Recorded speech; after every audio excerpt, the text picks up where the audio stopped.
Olha, a nossa conversa hoje parte de uma ideia que, assim, simplesmente moldou o mundo como a gente conhece. Com certeza. Quase 2 bilhões de pessoas hoje olham para a figura de Jesus e veem não apenas, sei lá, um profeta, um homem sábio, mas literalmente Deus em forma humana. É algo gigantesco. É a base de tudo, né? Exato. E o material que a gente recebeu para analisar faz uma proposta bem ousada. Vamos separar as coisas. Uhum. Uma coisa é o Jesus da fé, o ícone religioso. Outra, bem diferente, é o Jesus histórico. E é aí que a gente vai mergulhar. Exatamente. E o que eu achei fascinante na abordagem dessa análise é como ela é metódica. Sim. Para entender essa história, o material a divide em 3 camadas. Tipo uma escavação arqueológica, sabe? Gostei da analogia. A primeira camada, mais superficial, são as crenças do cristianismo moderno. Aquilo que, todo mundo já ouviu falar. Ok. A segunda, um pouco mais abaixo, é o que os historiadores e acadêmicos podem afirmar com um bom grau de certeza. O que são os fatos? Isso.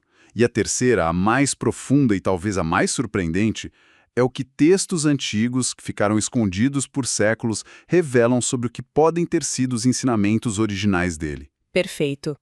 Então a nossa missão aqui é essa: usar esse mapa para explorar como a mensagem de um professor que a análise descreve como um rebelde Um rebelde, exatamente. pode ter sido completamente transformada ao longo dos séculos. E claro, a pergunta de $1 milhão. Por quê? É a grande questão. Ok.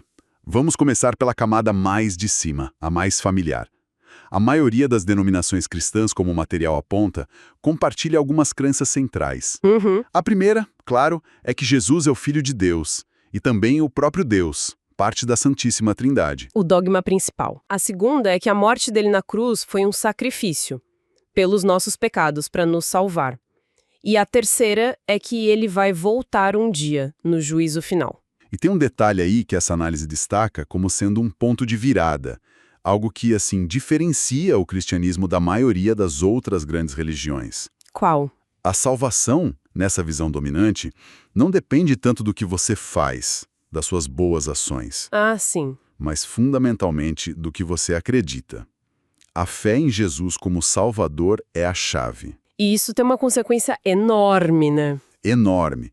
Transforma o cristianismo numa religião essencialmente missionária. A lógica é, se a salvação depende de acreditar, e quem não acredita está condenado, então é meu dever moral tentar converter todo mundo. É uma lógica de urgência, né?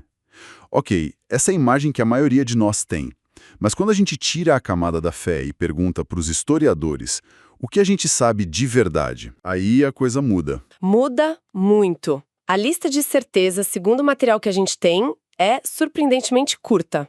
São basicamente 4 pontos. É uma lista bem enxuta, e cada ponto é mais revelador do que parece. O primeiro é o nascimento, por volta de 4 AC na Galileia, e a localização aqui é importante. É crucial. A Galileia daquela época não era um vilarejo isolado e poeirento. Era um caldeirão cultural, uma rota comercial onde circulavam ideias gregas, persas, talvez até influências da Índia. Uau! Isso já quebra uma primeira imagem. Quer dizer, ele estava exposto a muito mais coisas. Exatamente. O pensamento dele provavelmente foi moldado por um ambiente muito mais cosmopolita do que a gente imagina. Interessante. O segundo ponto é o mentor dele, João Batista, um pregador bem radical, Apocalíptico, né? que anunciava o fim do mundo. Jesus começou como um discípulo dele. Ele estava imerso nessa ideia de que o fim estava próximo. Mas ele muda de ideia em algum momento. A análise sugere que, em algum momento, ele pega essa ideia do fim do mundo e a reinterpreta de uma forma completamente original, muito mais psicológica e interna do que literal. Ele se afasta do mestre e cria sua própria mensagem. E aí chegamos ao terceiro fato histórico, a morte dele. Os romanos o crucificaram. E a fonte bate muito nessa tecla. Bate, e com razão. A crucificação não era uma punição comum, de jeito nenhum. Era a pena de morte reservada pelo Império Romano para basicamente 2 categorias de pessoas: ladrões e, principalmente, rebeldes, inimigos do Estado. Só isso já nos dá uma pista gigantesca. Gigantesca. mostra como as autoridades romanas o viam. Não era como um líder espiritual inofensivo, mas como uma ameaça real à ordem, uma ameaça política. Uau! Só esse fato já pinta um quadro completamente diferente daquele Jesus manso que a gente costuma ver. E o quarto e último ponto, que parece a chave para o resto da história. Sim. É sobre o sucessor dele, que não foi Pedro, como se costuma pensar. Não. Segundo os registros históricos que a fonte aponta, quem assumiu a liderança do movimento em Jerusalém logo após a morte de Jesus foi seu irmão, Tiago, o Justo. O irmão de sangue dele, exato. E o grupo liderado por ele era conhecido como os Ebionitas, que significa os pobres. É fundamental guardar esse detalhe. O movimento original era dos pobres e liderado pelo irmão. Ok, a base está montada. De um lado, a fé. Do outro, esses 4 fatos. Mas a história que todo mundo aprende na catequese, a narrativa da Bíblia, diz que o problema não foi com os romanos. A culpa recai toda sobre as autoridades sacerdotais judaicas e Pôncio Pilatos chega a lavar as mãos, relutante. Pois é. O material que a gente está analisando parece desmontar essa versão. Por que essa narrativa seria historicamente frágil?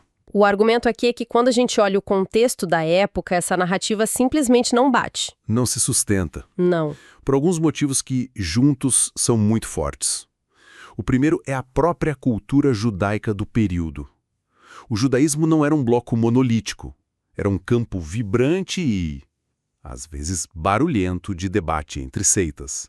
Fariseus, saduceus, essênios. Eles discordavam entre si. Publicamente.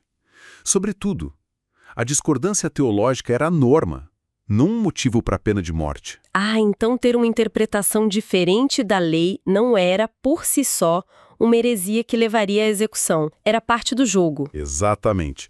O segundo ponto é sobre a unidade judaica contra o opressor Roma. Certo. Havia uma espécie de código de honra, uma regra não escrita de não entregar um judeu para as autoridades romanas.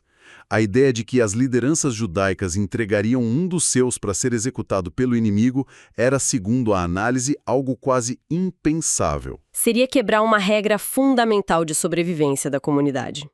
E qual é o terceiro argumento? Esse talvez seja o mais forte, a prova de fogo. É o caso de Tiago, o irmão de Jesus. Aquele que virou sucessor? Ele mesmo. Depois da crucificação, Tiago não fugiu, ficou em Jerusalém, pregando a mesmíssima mensagem do irmão, liderando o movimento dos pobres e, segundo registros da época, incluindo o historiador Flávio Joséfo, Tiago era respeitado e até protegido pelas autoridades do templo. Opa, peraí. Pois é, isso levanta uma pergunta óbvia. Se a mensagem era tão perigosa para os sacerdotes a ponto de quererem matar Jesus, por que diabos eles protegeriam o sucessor dele, que continuava o mesmo trabalho no mesmo lugar? Não faz sentido. Não faz o menor sentido. Então a tese que emerge dessa análise é forte. A história da culpa judaica foi, muito provavelmente, uma edição posterior, uma inserção na narrativa, por razões políticas, imagino. Exatamente. Para tornar a nova religião mais palatável para o público do Império Romano. Faz todo sentido. Se você quer que sua religião cresça dentro do Império, não é uma boa ideia dizer que seu fundador foi executado como inimigo de Estado, por esse mesmo Império. Claro que não. É muito mais conveniente transferir a culpa para um outro grupo, os judeus, que já eram vistos com desconfiança por Roma. Desvia a culpa do executor real e cria um bode expiatório. Que isso é pesado. Então, se a história oficial que conhecemos foi reescrita para servir a um propósito político, o que sobrou da mensagem original? Essa é a grande questão. É aí que a nossa análise nos leva para aquela descoberta incrível de 1945 em Nag Hammadi, no Egito, certo? Com o tal Evangelho de Tomé. Exatamente. Em 1945, um camponês encontra um jarro com dezenas de textos cristãos antigos que não entraram na Bíblia. E um deles é o Evangelho de Tomé. E ele é diferente, né? Muito. Ele não conta uma história da vida de Jesus. É uma coleção de 114 ditos, ou logia, atribuídos a ele. A fonte que estamos analisando o apresenta como talvez o registro mais próximo que temos dos ensinamentos autênticos. E o que esses ditos revelam? Qual é a filosofia ali? É radicalmente diferente. O ponto de partida, segundo a análise, é a ideia do mundo como um cadáver. Um cadáver? Que imagem forte. O que isso quer dizer? Significa que o mundo material, o mundo das aparências, governado por impérios, pela busca de riqueza, poder, status. Tudo que o Império Romano representava. Exato. É um mundo espiritualmente morto. É uma realidade falsa, uma ilusão. Uma das frases citadas no material é: quem chegou a entender o mundo encontrou apenas um cadáver, e quem encontrou um cadáver é superior ao mundo. Nossa! E qual seria a contrapartida a esse mundo morto? A verdadeira realidade. A verdadeira realidade é o que ele chama de reino dos céus. Mas, e aqui está a grande virada, não é um lugar para onde se vai depois da morte. Não, não. É um estado de consciência. Acessível aqui e agora. A fonte destaca uma citação-chave de Tomé. O reino está dentro de você e está fora de você. Dentro de mim? Isso. Ele está dizendo que cada pessoa carrega uma centelha divina, uma luz interior. Conhecer a si mesmo é conhecer a Deus. Peraí, então a mensagem não era me adore para que eu te salve. Era algo como encontra a divindade que já existe dentro de você e você mesmo se salva. É exatamente essa a interpretação. O Evangelho começa com uma promessa incrível, que encontrar a interpretação destes ditos não experimentará a morte, não a morte física, imagino. Não, a morte espiritual de viver nesse mundo cadáver. É um chamado para o autoconhecimento, para a introspecção como caminho. Uau! A implicação disso é explosiva para a época. Completamente. Se o poder do Império Romano é construído sobre esse mundo material que é falso e morto, então todo o poder do imperador, das legiões, da riqueza, tudo isso é, em última análise, uma ilusão sem sentido. Exato. Isso não é só filosofia, é anarquia espiritual. É dizer para as pessoas, vocês são psicologicamente livres. O poder deles sobre vocês não é real. É pura subversão. É a mensagem mais perigosa possível para uma estrutura de poder totalitária como Roma. Isso é colocar um alvo gigante nas costas. Com certeza. E isso nos leva à parte final da análise. Como essa mensagem foi neutralizada e transformada no seu completo oposto. Certo. Então temos essa mensagem radical de libertação interior sendo pregada pelo movimento original, os Ebionitas, liderado por Tiago em Jerusalém. Como isso se transforma numa religião organizada sobre hierarquia, dogma e obediência? A teoria apresentada no material é que Roma tentou a tática de sempre: a repressão. Matar os líderes. Perseguiu e matou, incluindo o próprio Tiago. Mas eles perceberam que isso não funcionava. Matar os líderes criava mártires e fortalecia a crença do movimento. O tiro saía pela culatra. Exato. Então, eles mudaram de estratégia para algo muito mais inteligente e, segundo a fonte, sinistro. Se não pode vencê-los, junte-se a eles e os controle por dentro. A cooptação. E a figura central nessa virada, nessa cooptação, segundo a análise, é Paulo. Sim. Paulo é uma figura complexa. Ele nunca conheceu Jesus pessoalmente. Verdade. Era um cidadão romano que inicialmente perseguia os seguidores de Jesus.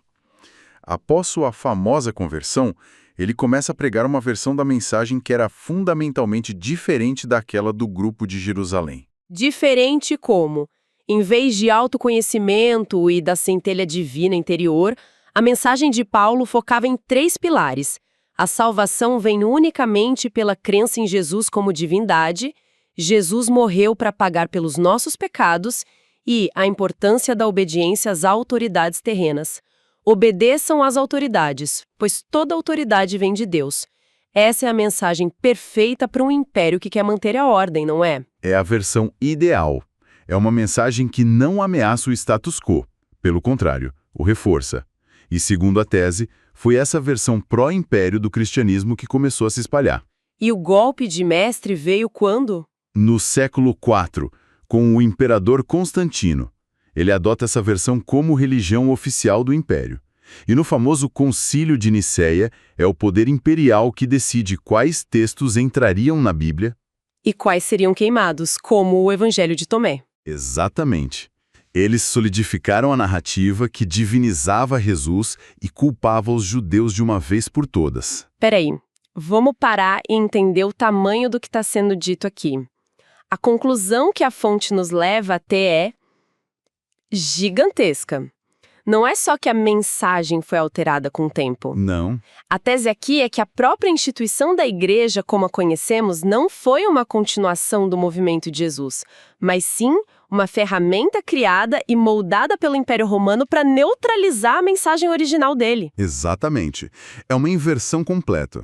Uma filosofia radical de libertação individual transformada em uma religião de obediência institucional. Servindo aos interesses do mesmo poder que o matou. É chocante, mas é para onde a linha de argumentação do material nos leva. É uma jornada em tanto. A gente partiu da figura adorada por bilhões e chegou, seguindo essa análise, a um professor radical, um místico subversivo, cujos ensinamentos sobre liberdade interior eram tão perigosos para a ordem estabelecida que ele precisou ser eliminado.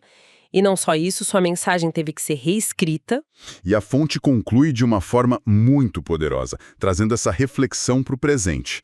Ela usa uma analogia de uma das maiores obras da literatura, a história de O Grande Inquisidor, de Dostoiévski. Sei. Nessa história, Jesus volta à Terra durante a Inquisição Espanhola e é imediatamente preso pela igreja. O inquisidor-chefe vai até a cela dele e diz, basicamente, "Nós não precisamos mais de você. Por que você voltou para nos atrapalhar?" É muito forte essa parte. Sua mensagem de liberdade é um fardo pesado demais para a humanidade. As pessoas não querem a angústia da escolha e a responsabilidade de encontrar a própria luz. Elas preferem, ele diz, o conforto do milagre, do mistério e da autoridade que nós oferecemos. Nós corrigimos o seu trabalho. É uma cena brutal. É brutal porque toca numa questão atemporal.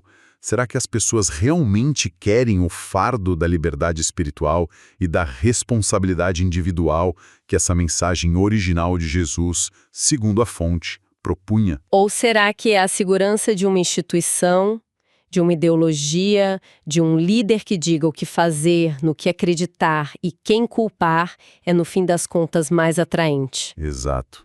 Essa é a questão, essa é a provocação final do Dostoiévski e da nossa análise, parece.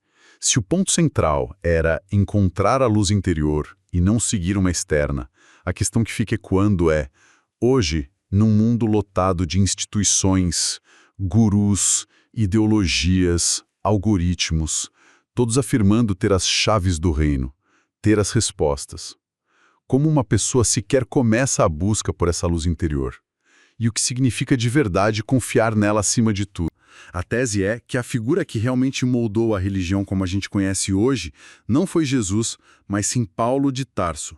Exatamente. O que essa análise coloca na mesa é um confronto, sabe?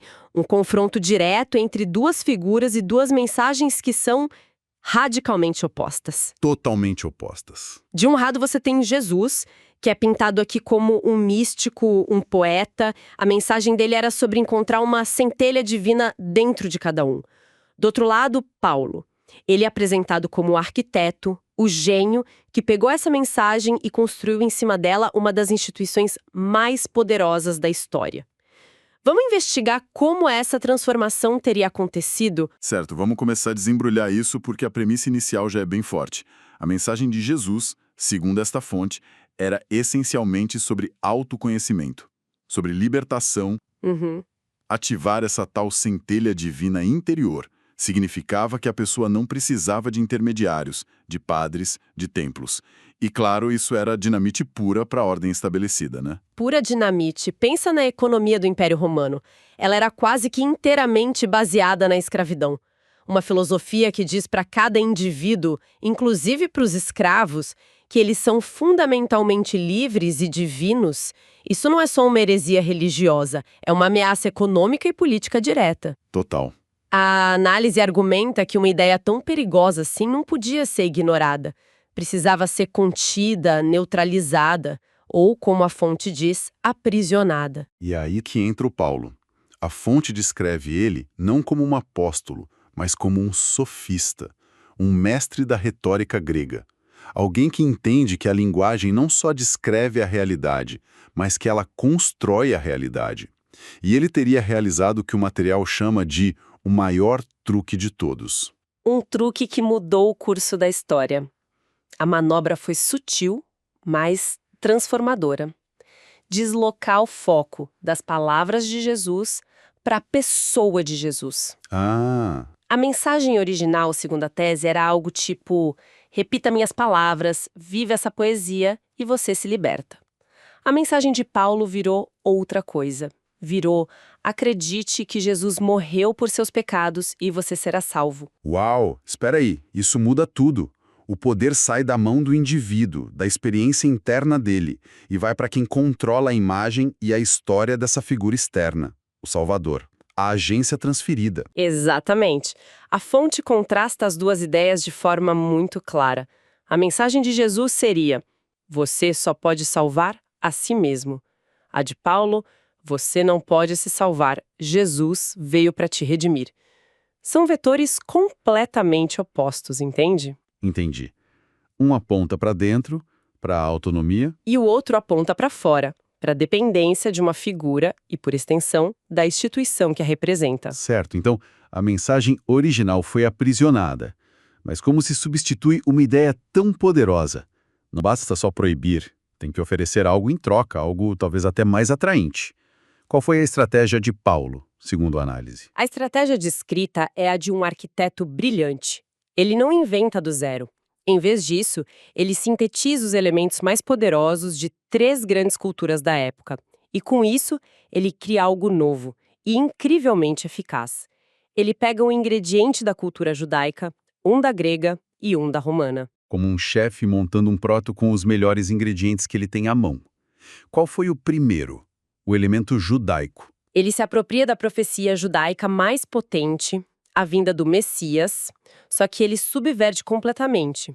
O material ressalta que os judeus da época esperavam um Messias guerreiro, sabe? Um líder político. Alguém que ia libertar eles dos romanos, na força. Isso. E Paulo apresenta um Messias de paz, espiritual, cujo reino não é deste mundo.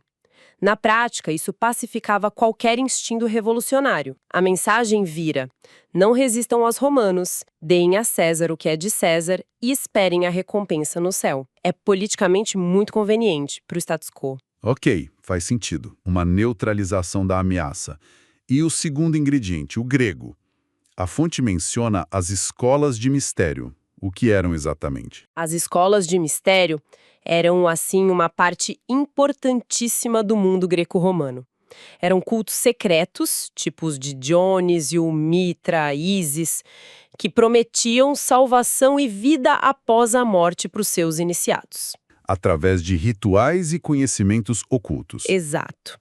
A fonte argumenta que Paulo, sendo um homem culto e cidadão romano, conhecia perfeitamente essas narrativas e o que elas tinham em comum.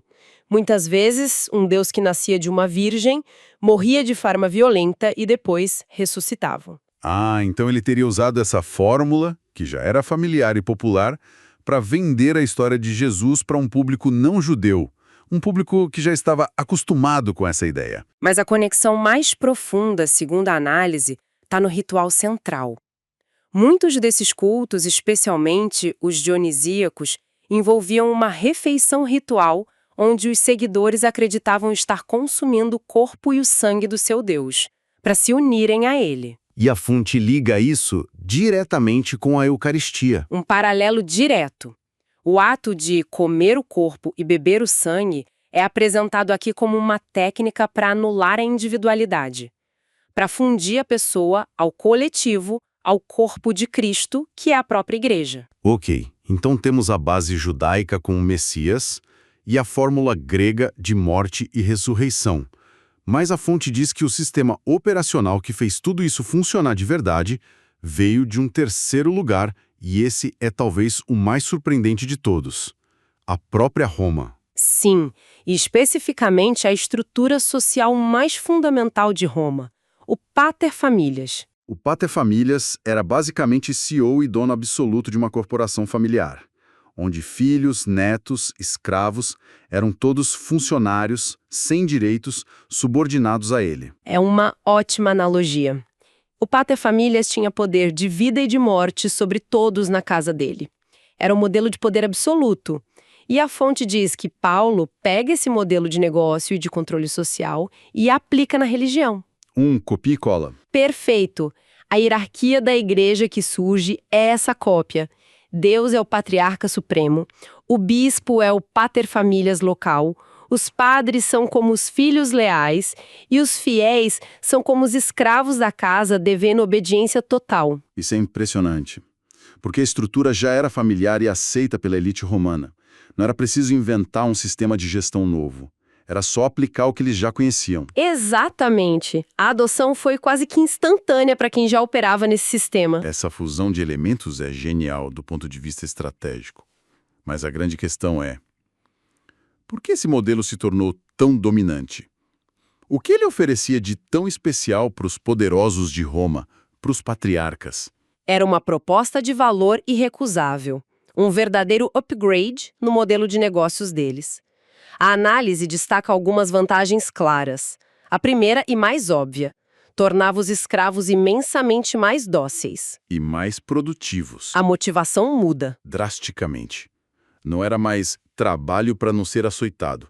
Passava a ser: seja um bom escravo por algumas décadas, suporte seu sofrimento com paciência e você terá uma eternidade de alegria no paraíso.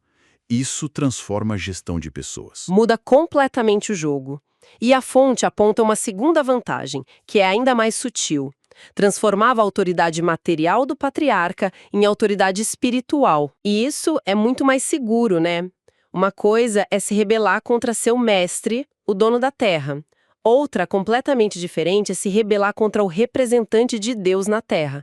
A autoridade se torna inquestionável. E tem um terceiro ponto, que é a escalabilidade do negócio. Exato.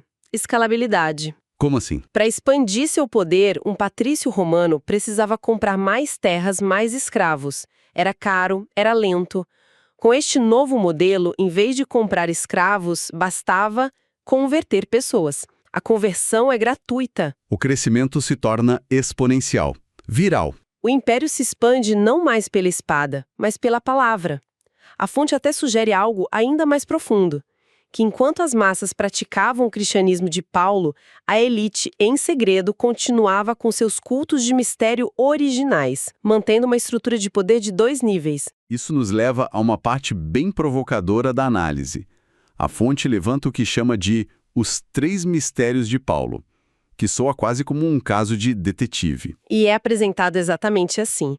O primeiro mistério: por que um homem como Paulo, rico, educado na filosofia grega, cidadão romano, se juntaria a um movimento de camponeses pobres e letrados da Galileia? Socialmente não faz sentido. Não mesmo. O segundo: por que a conversão dele foi tão súbita, tão dramática, na estrada para Damasco? E o terceiro, que para análise é a peça-chave: de onde vinha o financiamento para as extensas viagens missionárias dele? É verdade. Viajar pelo Mediterrâneo naquela época não era nada barato. Exigia barcos, guardas, alojamento. Ele tinha assistentes e secretários para escrever as cartas. Isso custou muito dinheiro. De onde um ex-perseguidor de cristãos, que supostamente largou tudo, tiraria esse capital? A conclusão implícita que a fonte constrói tijolo por tijolo é que ele era um agente, um operador de inteligência a serviço de Roma. Ou talvez das elites do Templo de Jerusalém, ou de ambos. A missão dele seria cooptar um movimento popular perigoso e transformá-lo em algo útil para o império. O financiamento viria de quem mais se beneficiava da mensagem dele: a elite romana, que via na religião de Paulo o investimento perfeito para garantir a paz social e a produtividade. Essa ideia de Paulo como um agente romano é muito forte. É quase uma teoria da conspiração. A fonte apresenta alguma evidência histórica direta que sustente isso? Ou é mais uma interpretação baseada nas circunstâncias? É majoritariamente uma interpretação baseada em evidências circunstanciais, sim. Mas a argumentação é que, quando se juntam todas as peças, o perfil de Paulo, a natureza da teologia dele, o resultado político da missão e a questão do financiamento, A hipótese dele ser um agente se torna, segundo a fonte, a explicação mais lógica para os fatos. O cristianismo paulino não se tornou a religião oficial de Roma apesar da sua mensagem, mas por causa dela. Era a solução perfeita para os problemas do império. Ok, vamos mergulhar na sofisticação da mensagem, na retórica. Como ele fazia isso na prática, nos escritos dele? A fonte diz que ele era mestre em redefinir palavras. Sim, a sofistria em ação. Ele pega conceitos com uma carga emocional positiva e os esvazia do significado original, e aí ele preenche com um novo significado que serve à estrutura institucional dele. Espera um pouco. Isso é uma acusação bem forte. Então a fonte está dizendo que quando Paulo escreve sobre amor, por exemplo, ele não está falando de compaixão, de afeto, mas de lealdade à estrutura. Como o material demonstra isso? Exatamente.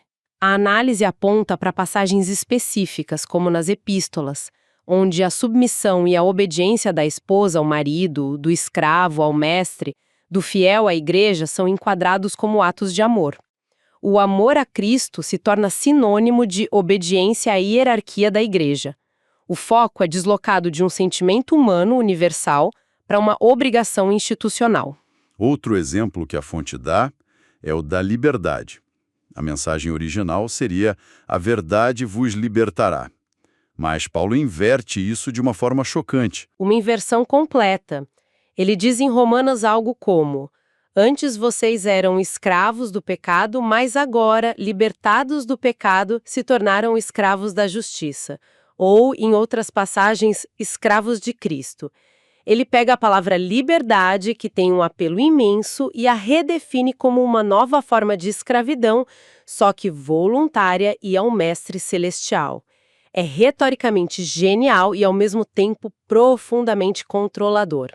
E a circuncisão era uma barreira enorme para a conversão de não-judeus. Um obstáculo gigantesco. Para os judeus, era um pilar da fé, o sinal físico e inegociável da aliança com Deus. Paulo, percebendo que isso impedia o crescimento em massa da organização dele entre gregos e romanos, simplesmente a redefine. Ele argumenta que a verdadeira circuncisão não é a da carne, mas a do coração no espírito. Com uma única manobra retórica, ele elimina a maior barreira cultural para a expansão e demonstra, segundo a fonte, que a prioridade máxima dele era sempre o crescimento da instituição, mesmo que isso significasse abandonar os preceitos originais do movimento.